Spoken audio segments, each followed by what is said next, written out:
अब straight of Hormuz में बड़ी कार्रवाई ईरान ने शुरू कर दी है। ईरान ने इसके तहत एक जहाज अपने कब्जे में लिया, बहुत लंबा चौड़ा जहाज जो स्ट्रेट ऑफ हॉर्मुज में तैर रहा था। अचानक से उसे रोका गया, चेतावनी दी गई। खबर यह निकल कर आई उसने चेतावनी नहीं मानी और आखिरकार उसको चारों तरफ से ईरान की स्पीड बोट ने घेर लिया। एक एक वीडियो दिखाऊंगा आपको, उस पर चढ़े और ईरान का झंडा लहरा दिया। इससे पहले भी एक जहाज, एक नहीं दो जहाजों पर ईरान कब्जा कर चुका है। अब यह वाला जहाज उनके हत्थे चढ़ा है। यह जहाज किसका है, कहां जा रहा था, वो तो दिखाऊंगा ही। खबर यह भी निकल कर आई कि स्ट्रेट ऑफ हॉर्मुज का नया नक्शा है, जिसके तहत पूरा जितना एरिया जिस पर कब्जा है या फिर जिस पर अधिकार बताया है ईरान ने कि बिना ईरान की इजाजत के, बिना IRGC की इजाजत के कोई शिप वहां से नहीं गुजरेगा, वो मैप जारी कर दिया। इस मैप की वजह से वो कौन से देश हैं जिनको दिक्कत होने जा रही है, खाड़ी देश, वो भी दिखाऊंगा। और दिखाऊंगा UAE पर लगातार हो रहे हमले, ईरान पर लगाए जा रहे आरोप, और इन सब के बीच फिर UAE की तरफ से एक दावा, उनके दुबई एयरपोर्ट पर, इंटरनेशनल एयरपोर्ट पर हुआ हमला, हमले के बाद हालात क्या, और प्रोपेगेंडा न्यूज भी देखनी तो पड़ती है ना भाई। प्रोपेगेंडा न्यूज क्या है, यह है कि ईरान का जो ऑयल फैसिलिटी है वो पूरी तरह से बर्बाद हुई है, समंदर में उसका तेल उतर आया है। लेकिन क्या यह सच है या फिर सच में यह प्रोपेगेंडा फैलाया जा रहा है, तमाम चीजें दिखाता हूं। नमस्कार, मैं हूं प्राज्वल गौतम और आप देख रहे हैं न्यूज सर्किल। सबसे पहले जरा ये खबर देखिए, ये एक पूरी वीडियो है, वीडियो देखते चलिएगा। इसमें कैसे अटैक किया गया।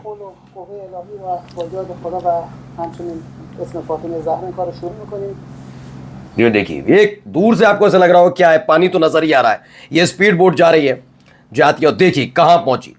इस लंबे चौड़े शिप के पास एक दो नहीं कई बोट्स हैं जिन्होंने चारों तरफ से इसे घेर रखा है। यही वो स्पीड बोट्स हैं। देखिए, स्पीड बोट्स में तैनात है IRGC के सैनिक, जो लैडर यानी कि सीढ़ी से चढ़कर इस पर ऊपर गए, और तब तक IRGC ने इस पूरे के पूरे शिप को घेर कर रखा और उसके बाद इसे कब्जे में ले लिया गया है। देखिए, यहां पर ईरान का झंडा लहरा दिया, ईरान का झंडा फहराया गया है। दावा है कि ये जो है, दरअसल ये IRIB के मुताबिक the Iranian Navy had conducted a special operation to seize an offending tanker named Ocean Koi for attempting to export Iranian oil। ये ओशियन कोई नाम का जहाज है, ऑयल टैंकर है, जिसे फिलहाल ईरान ने अपने कब्जे में ले लिया है। यानी ये अब तक की तीसरी बड़ी कार्रवाई मतलब कार्रवाई तो लगातार हो रही है, वैसी कार्रवाई जिसमें ईरान ने किसी शिप को कब्जे में लिया जब से स्ट्रेट ऑफ हॉर्मुज पर टोल लगाने बाद, प्राधिकरण बनाने वाली बात, अथॉरिटीज बनाने वाली बात चल रही है ईरान की, ऐसे में ये सब किया गया है। तो यानी कुल मिलाकर एक और शिप हत्थे चढ़ा, 2 शिप पहले से कब्जे में है। अब आइए, ये पूरा स्ट्रेट ऑफ हॉर्मुज को लेकर एक मैप जारी किया, IRGC release map of control over straight of Hormuz. इससे दिक्कत किसे होने जा रही है, इसे लेकर खास तौर पर 2 देशों को दिक्कत होगी। बहरीन तो है ही है, बहरीन के साथ साथ UAE को भी दिक्कत होगी।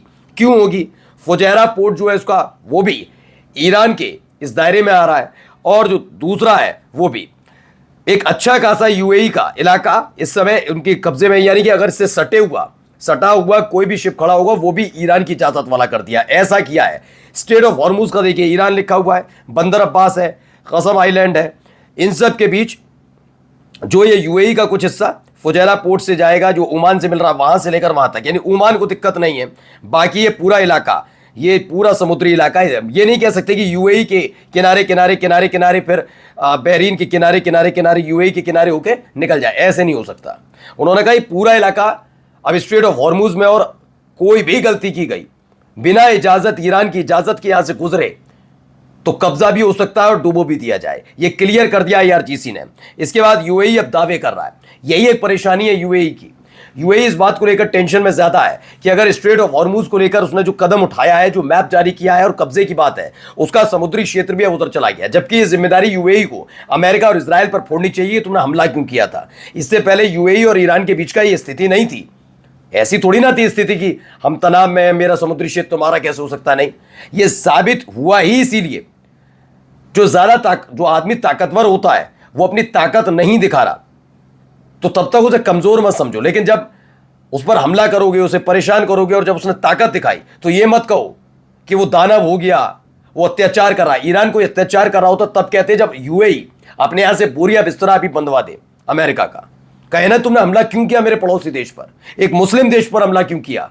हम ओआईसी यानी ऑर्गेनाइजेशन ऑफ इस्लामिक कंट्रीज के सदस्य हैं, आपने हमारे एक मुस्लिम उसी संगठन के एक सदस्य देश पर हमला क्यों किया? वो नहीं पूछ पा रहे। ठीक है, अब क्या कह रहे हैं? The UAE ministry of defence claims 2 ballistic missiles and 3 drones were fired eight territory. दावा किया गया है कि 2 बैलिस्टिक मिसाइल और 3 ड्रोन दायर किए गए उनके ऊपर। फिलहाल इसमें दावा नहीं है, लेकिन यूएई बार बार ईरान पर यह आरोप लगा रहा है कि ईरान ये अटैक कर रहा है। बार बार यही दावा है कि ईरान ने ये अटैक किया, जबकि ईरान ने एक बार सफाई दे दी है कि आपने कोई कैसा भी अटैक अभी यूएई पर नहीं किया है। हाँ, आने वाले दिन में करेंगे तो बताएंगे भी, ये क्लियर कर दिया। लेकिन फिलहाल अभी कोई भी कैसा भी हमला हमने यूएई पर नहीं किया। उन्होंने याद भी दिलाया कि हमने यूएई पर, हमने कुवैत पर, हमने बहरीन पर, हमने सऊदी अरब पर, जहां जहां हमला किया हमने माना कि हाँ ये हमला हमने किया, हमने ड्रोन दागे, हाँ हमने इंटरनेशनल एयरपोर्ट पर दागे थे, हाँ हमने अमेरिका के दूतावास पर हमला किया, हाँ हमने अमेरिका के मिलिट्री बेस पर हमला किया। तो ये फिलहाल हमारा हमला नहीं है, लेकिन यूएई बार बार आरोप लगा रहा है। इस पूरे मैप के सामने आने के बाद बौखलाया हुआ है। एक वीडियो भी निकल कर आई है, पहले वीडियो देखिए आप। ये दुबई इंटरनेशनल एयरपोर्ट पर हुए हमले की, ये देखिए बेताशा उड़ता हुआ। दूर आपको बहुत सारे प्लेन नजर आ रहे होंगे, एक प्लेन ये भी है।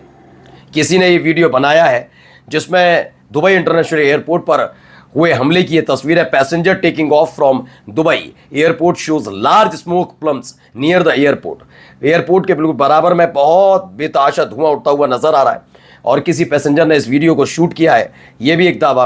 अब आइए प्रोपेगेंडा क्या चल रहा है जरा देखिए। ये आपको समुद्री इलाके, ये बिल्कुल स्ट्रेट ऑफ हॉर्मुज वाला इलाका है। देखिए यहाँ क्या किया जा रहा है, ये जो आप देख रहे हैं खार्ग आइलैंड के पास वाला इलाका है। इसमें कहा जा रहा है कि खार्ग आइलैंड में जो ईरान का बना हुआ, ईरान का जो पूरा का पूरा ऑयल सेक्टर है वो रिसने लग गया है। 2 टैंकर भी नजर आ रहे हैं, ऐसा दावा। टैंकर खड़े हैं इधर, रिसाव इधर दिखाया जा रहा है। कहा जा रहा है कि पूरा पानी में, समुद्री पानी में तेल पहुंच गया है। इसमें दावा किया जा रहा है कि कई ऐसे सैटेलाइट तस्वीरें निकलकर सामने आई जिसमें दावा है कि अमेरिका का ईरान का जो ऑयल सेक्टर है वो बर्बाद हो रहा है, रिफाइनरी अब लीक हो रही हैं। लेकिन आरोप भी लगाया जा रहा है कहीं ऐसा तो नहीं कि ईरान समुद्री क्षेत्र को इस तरीके से परेशान करने के लिए कर रहा है। एक और वीडियो निकली उसके फौरन बाद, ये देखिए अब खार्ग आइलैंड से वो पूरा का पूरा जो ऑयल वाला सेक्टर था वो नीचे आ रहा है। अब इसमें जो दावा है ये धीरे धीरे रिस्कर आ रहा है यूएई की तरफ। खार्ग आइलैंड के पास नीचे अगर दक्षिणी वाले इलाके जाएंगे साउथ में तो यूएई पड़ता है। अब ये कह रहे हैं भाई साहब कि the massive oil spill has started moving rapidly southward. If it continue in the direction it will reach the UAE's shores. This pollution must be addressed quickly. ये कहा जा रहा है कि ये जो मैसिव ऑयल स्पाइल है ये तेज रफ्तार से पहुंच रहा है, कहां पर? ये यूएई की तरफ पहुंच रहा है। और अगर ये चलता रहा तो यूएई का समुद्री क्षेत्र का पानी जहर में तब्दील हो जाएगा। ये तमाम तरह के आरोप लगाए जा रहे हैं यूएई की तरफ से, कभी हमले के, कभी ये वाले आरोप। ईरान बस देख रहा है क्योंकि उसको पता है किसके इशारे पर किया जा रहा है। नमस्कार।